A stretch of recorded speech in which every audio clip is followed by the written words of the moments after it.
This is Chapter 5, The Whisperers. And so, I went to the grove, or I headed in the direction the grove was supposed to be, since those outside of the Whisperers' order never set foot in the grove or knew how to get there. I knew following the path would lead me there, and so I started hiking. There are all manner of stories one hears as a youth in Zebra Nation about the grove. It was discovered by the first beings, giant bears and eagles, who founded this land, and depending on what story, sometimes there's an owl who was wisest of all and guided them all.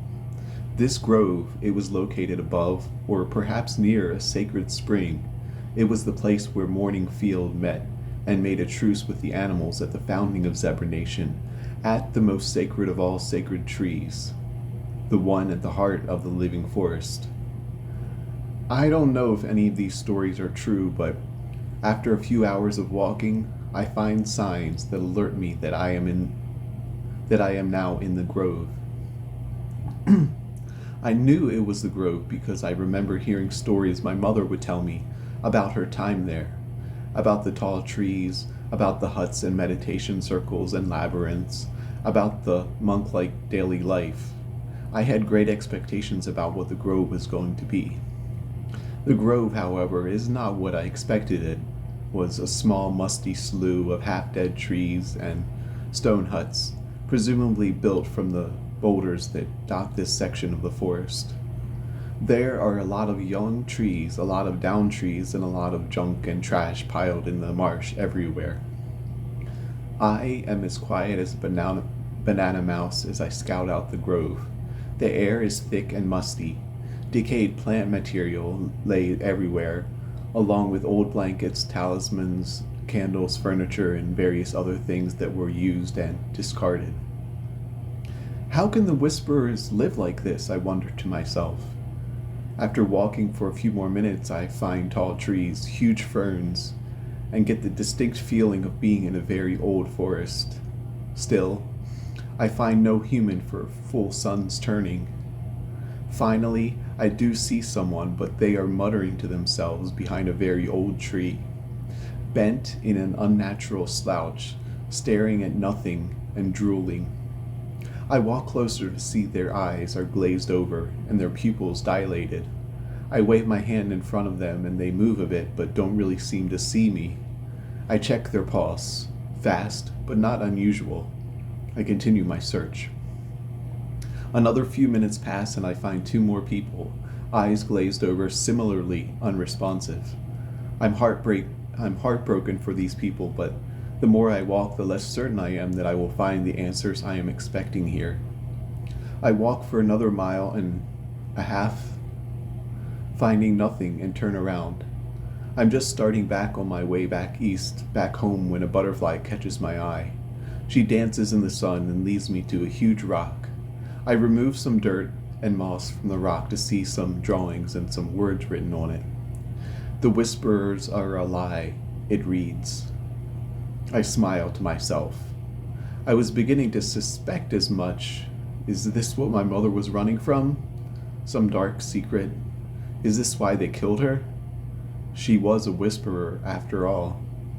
But I didn't know. I was just speculating. Maybe the person that wrote this graffiti was a liar as well. Was I really going to disbelieve in all the Whisperers had heard?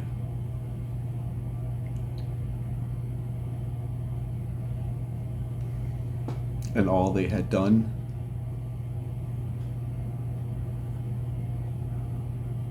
All the animals who helped heal us, helped us find medicine, helped us grow crops and make baskets and rope?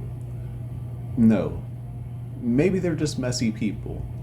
Maybe there are just a few bad seeds. I needed more proof if I was to believe the Whisperers are a lie.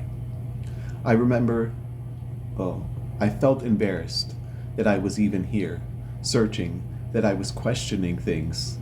Still, I wasn't ready to leave.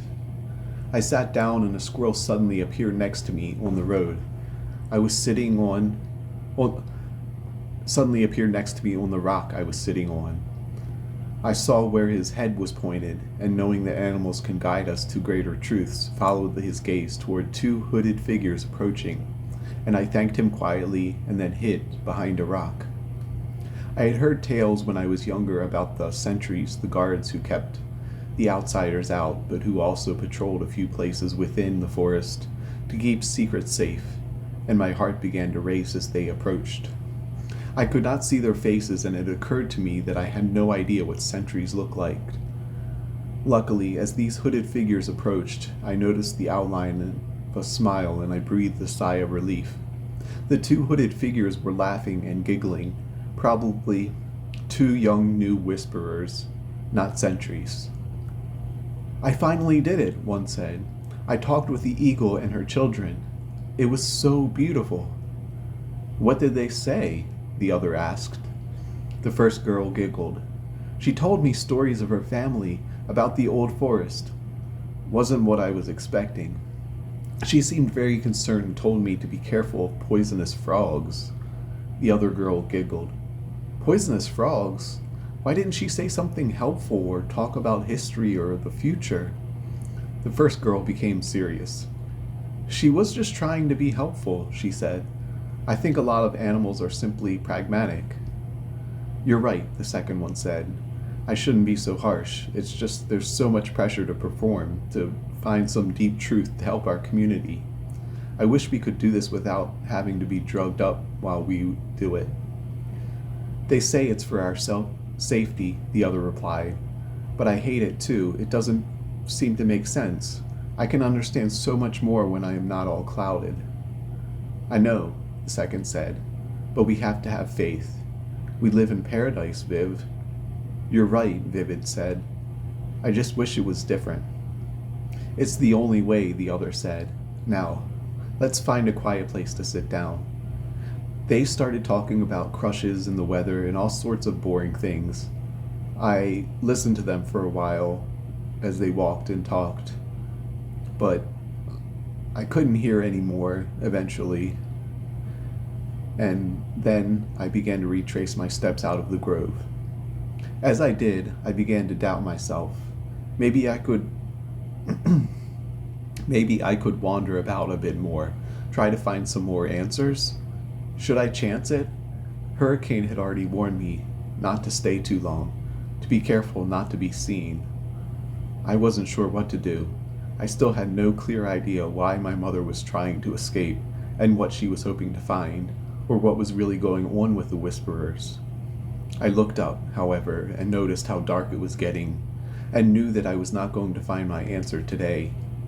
I saw a sign in the moonlight, veiled by ivy and overgrown plants, pointing the way to medicinal plants. I sighed as I left, with more questions than before. No answer to what really happened to my mom or to me as a kid. I walked out of the grove, and as I did, I heard footsteps behind me. I slowed my steps and tried to hide because I was worried it was a sentry. When I walked, the footsteps behind me echoed. I cowered behind a rock, mumbling. I can explain, I said, and then I turned around. And before me was none other than the queen, luscious Copperhead, standing alone, unnaturally tall and stoic before me, without a trace of any emotion on her face. No fear, disgust, or happiness, just standing there, staring coldly at me. Follow me, she said. I can explain, I began. She smiled, an odd, uneven, fake smile. It's far too late for that, she said.